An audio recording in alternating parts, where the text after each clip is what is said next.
బండ్లు గిండు మొత్తం పారేసినారు. వీళ్ళు అంతా గల్లగొల్లం చేసినారు మా సర్కంతా. ప్రశ్న ఉన్నది వ్యవస్థను నిలదీయడానికి, పేదవాడి పుట్ట కొట్టడానికి మాత్రం కాదు. మేము అప్పు సప్పు చేసే తినవల్లం సార్. మేము కార్పొరేట్ సంస్థల కల్తీని ప్రశ్నించే దమ్ములేని వాళ్ళు సామాన్యుడి బండి దగ్గర సింహంలా గర్జిస్తున్నారు అంటున్నారు. ఇది ఆధార్ కార్డు అంటే యానే తేవాలని మేము. ఎక్స్పైరీ డేట్లు కోవా బన్నులకి కాదు, ఇలాంటి జర్నలిస్టులకి ఉండాలి అంటున్నారు.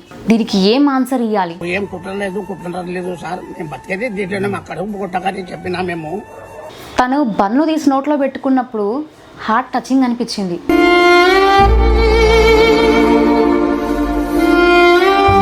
వాళ్ళ ఇంట్లో పిల్లలకి కూడా ఇది తినిపిస్తా అని తను అంత క్లియర్గా చెప్పినప్పుడు నువ్వెందుకు తింటలేవు అనడం ఎంతవరకు కరెక్ట్? తీసుకొని చెక్ చేస్తే చర్యలు తీసుకొని అప్పుడు నేను దానికి బాధ్యత ఉంటా. నేను మైక్ సామాన్యుడి గొంతు కావాలి, గుండెల్లో భయం మాత్రం కాకూడదు. కాదు బీదవన్నీ కడుపు కొట్టాకరి మీరు. వ్యూస్ కోసం విన్యాసాలు వద్దు. బీద మంచి భోజనం చేస్తా, దోపిడీ చేస్తాడా? సామాన్యుడికి అండగా మాత్రం నిలబడతాం. నీకు దమ్ము ధైర్యం ఉంటే మా అడ్రస్ కి వచ్చి చెక్ చేసుకో. రోజు వాళ్ళ సరుకును తెచ్చుకొని అమ్ముతారు. ఆ బన్ను ఎవరైతే తయారు చేసిరో వాళ్ళ దగ్గరికి వెళ్ళి where is the expiry date అని అప్పుడు అడగాలి. ఆఖరికి రైతులు ఎరువులు వేసుకోవడానికి వాడే మందుల్లో కూడా కల్తీలు ఉన్నాయని చెప్పి మాట్లాడారు. మరి వాళ్ళని ఎందుకు అడగలేదు ఇది కల్తీ అని చెప్పేసి? ఈ రోజు తినని మాత్రమే ఎందుకు అడిగారు? దీంట్లో ఇంకా కొంతమంది హిందువులు అసలు హిందువులకి కోవా బన్నులకి ఏంది సంబంధం? 10 రూపాయల కోవా బన్నుతోని హిందువులను లెక్క కట్టడం ఎంతవరకు కరెక్ట్? ప్రతిసారి మతాన్ని మొదలకు తీసుకొచ్చి మాట్లాడడం ఎంతవరకు కరెక్ట్? ఆ కోవా బన్ను అమ్ముకునే అతనికి చదువు ఉందా లేదా కూడా మనకు తెలియదు. తనకు తెలిసిందేంది? పొద్దున లేవగానే నా సరుకు నేను తీసుకోవాలి, బయటికి వెళ్ళాలి, అమ్ముకోవాలి, వచ్చిన పైసలతోనే నా కుటుంబాన్ని, నా పిల్లల్ని, నా భార్యని పోషించుకోవాలి. కానీ ఒకరికి హాని చేయాలి, వాటి వల్ల ఇంకొకరు అనారోగ్యాల పాలు అవ్వాలి అనేది తన ఇంటెన్షన్ కాదు. ఇఫ్ ఇన్ కేస్ నేను ఇచ్చే ఈ ఫుడ్ వల్ల వాళ్ళకి ఏమైనా ఎఫెక్ట్ అవుతుందా? ఒకవేళ ఎఫెక్ట్ అవుతే మళ్ళీ అది నా మీదనే పడుతుంది అన్న ఒక విషయం తనకు తెలిసి ఉండదంటారా? అట్లా అనుకుంటే మరి రోడ్డు మీద మిర్చి బజ్జీలు అమ్మేటోళ్ళు కూడా ఉన్నారు. మరి అక్కడికి వెళ్ళి ఆ నూనె ఎక్కడి నుంచి తెచ్చినావు అని అడుగుతారా? అండ్ బయట ఫాస్ట్ ఫుడ్ సెంటర్లు ఉన్నాయి, ఆడ పోతే నూనె మొత్తం బ్లాక్ కలర్లో ఉంటుంది. అది యూజ్ కూడా అక్కడ కొనుక్కొని తింటాం. మరి ఆ నూనె ఎప్పటిది? దానికి ఎక్స్పైరీ ఉందా? అంత నల్లటి నూనె వాడుతున్నవి ఎందుకు అని చెప్పి మరి అక్కడ ఇట్లనే ప్రశ్నిస్తారా? మరి ఆ నూనెకి ఎక్స్పైరీ డేట్ లేదా? అక్కడ కల్తీ కనిపించట్లేదా? పెళ్ళిళ్ళలో కూడా వచ్చే స్వీట్లు, వంటకాలు ఇవన్నీ చాలా ఉంటాయి. మరి ఆ స్వీట్ల పైన ఎక్స్పైరీ డేట్ ఉందా అని ఎప్పుడైనా అడిగినామా? ఇస్తే తీసుకొని వస్తాం, తింటాం. మరి అక్కడ కల్తీ లేదా? అసలు కల్తీలు చాలా చోట్ల ఉన్నాయి. తను ఒక్కడే కల్తీ చేయలేదు కదా. వీలైతే మైక్ పట్టుకొని మనం అక్కడికి వెళ్ళినాం కాబట్టి అన్న ఇలా ఓపెన్గా పెట్టకు, వీలైతే ఒక డబ్బాలో పెట్టు అని ఒక సలహా ఇవ్వచ్చు కదా. లేదంటే ఆ బన్నులు ఎక్కడ తయారైనాయో అతని దగ్గర నుంచి తెలుసుకొని అక్కడికి వెళ్ళి దీనికి లైసెన్స్ ఉందా, నేను పోలీసులకు ఫోన్ చేస్తా అని అప్పుడు మీరు అడిగి ఉంటే అది కరెక్ట్.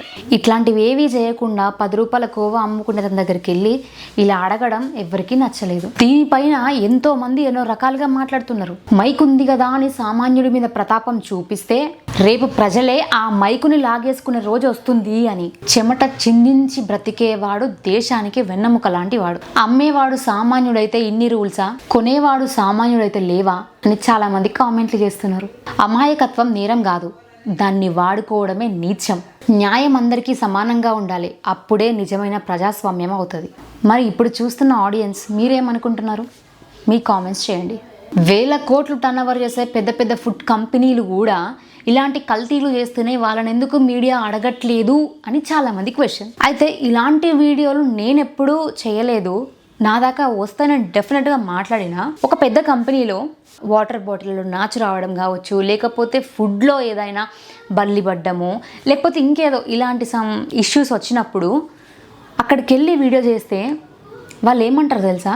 ఇలాంటి ఒక వాటర్ బాటిలా, ఇలాంటి ఒక ఫుడ్డా మీరు జనాలకు ఇచ్చేది, ఇందులో కల్తీ ఉంది అని చెప్తే వాళ్ళ కల్తీ బయటకు రాకుండా వెంటనే డీల్ మాట్లాడుకుందాం, మా మేనేజర్తో మీరు మాట్లాడండి అని చెప్పి అక్కడదక్కడనే మూసెప్పిస్తున్నారు. అంటే పెద్ద కంపెనీలు డబ్బిచ్చి మరీ నోర్లు మోపించగలుగుతున్నారు. అలా డబ్బుకు అమ్ముడిపోయే వాళ్ళు కొంతమంది ఉన్నారు. హానెస్ట్గా నేను ఒప్పుకుంటా. ఇలా 10 రూపాయలకు అమ్ముకునే వాడి దగ్గర ఇలా నా మీద దౌర్జన్యం చేసిరు అని చెప్పుకోవాలన్నా తనకి పైసలే కావాలి. పేదోడు కాబట్టి డెఫినెట్గా తను కష్టాలే అనుభవించాలి. ఆల్రెడీ తన లైఫ్లో 10 రూపాయలకు బన్ను అమ్ముకుంటున్నాడు అంటే తను ఎంత ఆర్థిక పరిస్థితిలో ఉన్నాడు అనేది అర్థమవుతుంది. కానీ అలాంటి టైంలోనే ఇలా అందరూ ఒకటేసారి చుట్టూ ముట్టేసరికి తన గొంతులో భయం, తను చెమటలు పట్టేస్తున్నాయి. ఏం చేయాలో అర్థమైతలేడు. అంటే చాలామంది తప్పు చేస్తే భయపడతారు, తప్పు చేస్తే చెమటలు పడతాయి అంటారు.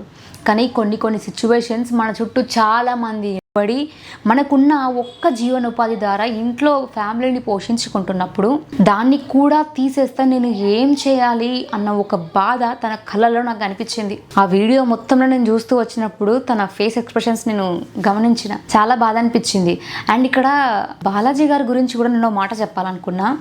తను ఈ వీడియో చేయడం చాలా తప్పు. ఎందుకు ఇలాంటి వీడియో చేసిండు అనేది ఫస్ట్ నా క్వశ్చన్ మార్క్. ఇలా మీరు అడగాలి అనుకుంటే పెద్ద వాటిలోకి వెళ్ళి కూడా మీరు అడగొచ్చు కదా. ఓన్లీ ఈ చిన్న వాళ్ళ దగ్గరికే ఎందుకు వెళ్ళారు అంటే, మనం మైక్ పట్టుకొని బయటికి వెళ్ళే ముందు మనం ఎక్కడ ఏం చేస్తున్నాం, అసలు వాళ్ళు ఏంటి అనేది కూడా మనం తెలుసుకోవాలి. ఎందుకంటే 10 రూపాయలకు పనిచేసే వాళ్ళ దగ్గర పోయి మనం అడగడం ఏంటి. నేను హానెస్ట్గా ఒక మాట చెప్తాను. కొన్ని బేకరీలలోకి వెళ్తే ఎగ్ పఫ్లు చేస్తారు, బ్రెడ్లు చేస్తారు. వీటికి ఇది ఎక్స్పైరీ డేట్ అని ఎప్పుడు చూపించలేదు. అడికి వెళ్ళగానే ఎగ్ పఫ్లు ఇస్తారు, డైరెక్ట్ ఒక పేపర్లో పెట్టి ఇచ్చేస్తారు. మరి దానిపైన ఎక్స్పైరీ డేట్ ఉందా లేదా అని ఎందుకు చెక్ చేయలే? అప్పుడు ఎందుకు అడగలేదు? ఇప్పుడే ఎందుకు అడుగుతున్నారు? నా ఒక్కదాని క్వశ్చన్ కాదు, చాలామంది అడుగుతున్న క్వశ్చన్స్ ఇవి. అండ్ ఇంకొకటి, గప్చుప్ బండి దగ్గర మనం పానీపూరి తినే దగ్గర కూడా ఒక ప్యాకెట్ ఇప్పి పూరీలు మొత్తం ఆడ పెడతాడు. మరి దానిపైన ఎక్స్పైరీ డేట్ ఉందా? లేదు కదా. ఎప్పటి నుంచో మనం తింటూనే ఉన్నాం కదా. మరి వాళ్ళని ఎందుకు అడగలేదు? ఓన్లీ కోవా బన్నును మాత్రమే ఎందుకు అడిగారు? అంటే అదే బన్ను వీళ్ళు 10 రూపాయలకి కోవా పెట్టిస్తే తప్పు, అదే బన్నుని బేకరీలలో అమ్మితే కరెక్టా అనేది నా క్వశ్చన్. పేదవాడికి ఒక రూలు, పెద్దవాడికి ఒక రూలు అంటే కరెక్ట్ కాదు. Rule is rule, rule for all. అది ఈక్వల్గానే ఉండాలి. ఇంట్లో మన అమ్మ వంట చేస్తుంది, దానికి ఎక్స్పైరీ డేట్ ఎక్కడా అని మనం అడుగుతామా? మూసుకొని తింటాం. ఎందుకంటే మన అమ్మ వండింది కాబట్టి వేడిగానే ఉంటుందని తింటాం. అప్పుడప్పుడు చల్లన్నం కూడా రాత్రంతా ఉన్న అన్నాన్ని కూడా పొద్దున లేసి తింటాం. మరి అప్పుడు ఎక్స్పైరీ డేట్లు గుర్తురావా? అంటే మన ఇంట్లో మనకు ఉన్నప్పుడు ఓకే, కానీ అదే బయట 10 రూపాయలకి అమ్ముకునేవాడి దగ్గరికి వెళ్ళి ఇలాంటి క్వశ్చన్ అడగడం కరెక్ట్ కాదు. అండ్ ఇక్కడ నేను మిమ్మల్ని తప్పుపట్టాలనో మీకు అగెనిస్ట్గా మాట్లాడాలనో నేను మాట్లాడట్లేదు.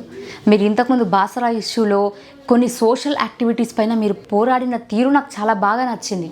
కానీ ఈరోజు మీరు ఈ 10 రూపాయల బన్నుకోవా దగ్గరికి వెళ్ళి మాట్లాడడం మాత్రం అసలు నేనే కాదు, చూసే జనాలు కూడా తీసుకోలేకపోతున్నారు. ఇప్పుడు ఇంకా కొంతమంది అంటారు, ప్రపంచంలో ఎన్నో ఇష్యూలు ఉన్నాయి కదా, వాటిపైన చేయొచ్చు కదా అంటారు. సరే, వాటిపైన నేను రియాక్ట్ అయ్యింది అనుకో. ఇలా ఒక 10 రూపాయలకు అమ్ముకొని తన పొట్టకూటి కోసం చేసుకునే ఇలాంటి వారి గురించి మరి ఎవరు మాట్లాడతారు? ప్రతిసారి వేరే ఇష్యూలు మాట్లాడొచ్చు కదా అంటే మరి ఇలాంటివి ఎవరు మాట్లాడతారు? చేసే ప్రతి దాంట్లో తప్పులు వెతకడం అలవాటు అయిపోతే చేసే ప్రతిదీ తప్పుగానే ఉంటుంది. చిన్న వ్యాపారులు రోజు వాళ్ళ సరుకులు తెచ్చుకొని అమ్ముతారు. ఆ బన్ను ఎవరైతే తయారు చేసిరో వాళ్ళ దగ్గరికి వెళ్ళి where is the expiry date అని అప్పుడు అడగాలి. అది కరెక్ట్. కానీ కొనుక్కొచ్చుకున్న వాళ్ళ దగ్గరకు వచ్చి ఎక్స్పైరీ డేట్లు అడగడం కరెక్ట్ కాదు. సరే, నువ్వు అడిగినావు, నేను ఎక్స్పైరీ డేట్ అడగడం తప్పు అనట్లేను, కరెక్టే. కానీ అది ఎవరైతే తయారు చేసారో వాళ్ళ దగ్గర కదా అడగాలి, ఇతని దగ్గర అడగడం కరెక్ట్ కాదు అనేది నా point. And next thing, phone చేయాలనా అని చెప్పేసి ఫోన్ కూడా చేతిలో పట్టుకోవడం జరిగింది. అసలు ఎందుకు ఫోన్ చేయాలి? 10 రూపాయలు కోవా బన్ను అమ్ముకుని అతను పుట్టగొట్టడం ఎందుకు? అసలు ఇదేం జర్నలిజం అని చాలా మంది ప్రశ్నిస్తున్నారు. మీరు ఇప్పటివరకు మంచి వాటిపైన చాలా సార్లు రియాక్ట్ అయ్యారు. 10 రూపాయలకు అమ్ముకుని అతని దగ్గరికి వెళ్ళి ఇలా చేయడమే మాకు నచ్చలేదు. నిబంధనలని మనం పాటించాలి, కానీ ఆ నిబంధనలని కార్పొరేట్ హోటళ్ళు, పెద్ద బ్రాండ్ల దగ్గర కూడా రావాలి. అదెందుకు గుర్తులేదు అని చాలా మంది అడుగుతున్నారు. మరి ఒక సామాన్యుడి పొట్టగొట్టేలా వీడియోలు చేయడం ఎంతవరకు కరెక్ట్? ఇది మీడియానా అని ప్రతి ఒక్క మీడియాని ప్రశ్నిస్తున్నారు ఈరోజు. ప్రతి మీడియా అలా చేయదు. నిజాన్ని నిర్భయంగా చూపించడం కోసం కొన్ని మీడియాలు ఆల్రెడీ తన వంతు కృషిని ఎప్పుడూ చేస్తూనే ఉంటాయి. నిజాన్ని బయట పెట్టడానికి ఎలాంటి కష్టం వచ్చినా సరే వాటి కోసం నిలబడతానే ఉంటాయి. కానీ ఇలా చేయడానికి మాత్రం ఇష్టపడవు. ఇది ఫస్ట్ ఆఫ్ ఆల్ అందరూ గమనించాలి. కానీ ఆ తర్వాత ఇంకొక మహిళ మైక్ పట్టుకొని తనని బెదిరిస్తున్నట్టు అడగడం, అలా ఇలా అని తనని నిలదీసినప్పుడు, తను బన్ను తీసి నోట్లో పెట్టుకున్నప్పుడు హార్ట్ టచింగ్ అనిపించింది. కొంతమంది పిండి వంటలు చేస్తారు, షాప్లలో పెట్టి అమ్ముతారు. ఎంత కావాలంటే 1/4 కిలో కావాలంటే డబ్బలకి వెళ్ళి తీసి డైరెక్ట్ వెంటనే చేసేసి ఇచ్చేస్తారు. మరి అప్పుడెందుకు ఎక్స్పైరీ డేట్లు గుర్తురావు? అంటే ఒక కేవలం 10 రూపాయల కోవా బన్ అమ్ముకుని అతని దగ్గర గుర్తొచ్చింది, మరి అక్కడ ఎందుకు గుర్తు రాలేదు? ఇలా చేయాలి అంటే చాలానే ఉన్నాయి కదా. మరి రీసెంట్గా సికింద్రాబాద్లో కూడా ఫుడ్ కల్తీ విషయంలో చాలా జరిగినాయి. అదొకటే కాదు, ఇంకా మస్తు జరిగినాయి ఇట్లా ఫుడ్ విషయాలలో, ఫుడ్ కల్తీలు చేస్తున్నారు అని చెప్పేసి. ఆఖరికి రైతులు ఎరువులు వేసుకోవడానికి వాడే మందుల్లో కూడా కల్తీలు ఉన్నాయని చెప్పి మాట్లాడారు. మరి వాళ్ళని ఎందుకు అడగలేదు ఇది కల్తీ అని చెప్పేసి? ఈ రోజు తినని మాత్రమే ఎందుకు అడిగారు అంటే 10 రూపాయల కోవా బన్ను కోసం మీరు అడిగినప్పుడు 100లు పెట్టి రైతులు తెచ్చుకునే మందుల మీద కూడా స్పందించాలి కదా అనేది నా క్వశ్చన్. దీంట్లో ఇంకా కొంతమంది హిందువులు అసలు హిందువులకి కోవా బన్నులకి ఏంది సంబంధం? అంటే హిందువులు ఒక్కరే కోవా బన్నులు తింటారా? ఇంకెవ్వరు తినరా? హిందువులు మేలుకోవాలి, ఐకమత్యం కావాలి. అసలు ఏంటి 10 రూపాయల కోవా బన్నుతోని హిందువులను లెక్క కట్టడం ఎంతవరకు కరెక్ట్? ప్రతిసారి మతాన్ని మధ్యలోకి తీసుకొచ్చి మాట్లాడడం ఎంతవరకు కరెక్ట్? ప్రతి దాంట్లో మతాలని తీసుకొచ్చి రెచ్చగొట్టినట్టు మాట్లాడడం ఇది కరెక్ట్ కాదు. ఈయనొకడు బతకనికి వచ్చినావా, మమ్మల్ని చంపనీకి వచ్చినావా? 10 రూపాయల కోవా బన్నుతోనే మీరు సస్తారు అని మీరు మాట్లాడితే మరి హోటళ్ళల్లో పోయి వందల బిల్లులు కట్టి మరి వాళ్ళని ఎందుకు అడగలేదు? ఇతని మాత్రమే ఎందుకు అడిగిరు? నేను ఇక్కడ మీడియా వాళ్ళనే ఓన్లీ అంటలేను, అక్కడ పక్కన నించిన వాళ్ళు కూడా ఈ క్వశ్చన్ అడుగుతున్నారు, వాళ్ళని కూడా అడుగుతున్నా. వాళ్ళ ఇంట్లో పిల్లలకి కూడా ఇది తినిపిస్తా అని తను అంత క్లియర్గా చెప్పినప్పుడు నువ్వెందుకు తింటలేవు అనడం ఎంతవరకు కరెక్ట్? వాళ్ళ ఇంట్లో వాళ్ళకే పెడుతున్నా అన్నప్పుడు ఇక వాళ్ళ పిల్లలైతే ఒకటి, బయట పిల్లలైతే ఒకట, అందరూ ఈక్వల్గానే చూస్తున్నట్టు కదా అక్కడ అర్థం. కొంతమంది ప్రతి మీడియా ఇలానే చేస్తుంది అని అనే వాళ్ళకి స్పెషల్గా చెప్తున్నా, ప్రతి వీడియో వ్యూస్ కోసమే చేయాలి, ప్రతి వీడియో మనం ఫేమస్ అవ్వడం కోసమే చేయాలి అని అనుకుంటే ఈరోజు ఇలాంటి ఇష్యూస్ పైన కావచ్చు, లేకపోతే నా ఛానల్లో నేను మంచి కోసం రియాక్ట్ అయిన వీడియోలు చాలానే ఉన్నాయి, వాటన్నిటిని నేను చేసేదాన్నే కాదు. ఏదైనా సరే మనం చేసే వీడియో వల్ల నలుగురికి ఉపయోగపడాలి అనే ఒక కాన్సెప్ట్తోనే నా ఛానల్ నడిచింది. ఇప్పటివరకు కూడా నేను అలానే చేస్తూ వచ్చాను. ఎంటర్టైన్మెంట్ పర్పస్లో చేసిన వీడియోలు నా దాంట్లో చాలా తక్కువే ఉంటాయి, కానీ ఇలా జరుగుతున్న వాటిపైన నేను రియాక్ట్ అవ్వడం చాలా ఎక్కువ వీడియోలే ఉన్నాయి. ఒకసారి చూడని వాళ్ళు ఉంటే వెళ్ళి చూడండి, అంతే తప్ప ప్రతిదానికి ప్రతి మీడియాను మాత్రం అనకండి. మీరు అడిగే పాయింట్లు కరెక్టే, కానీ అది ప్రతి మీడియా చేసే తప్పులైతే కాదు. మీరు ఒక్క మీడియా ఏదో చేసిందని అన్ని మీడియాలని మాత్రం అనకండి అనేది నా పాయింట్.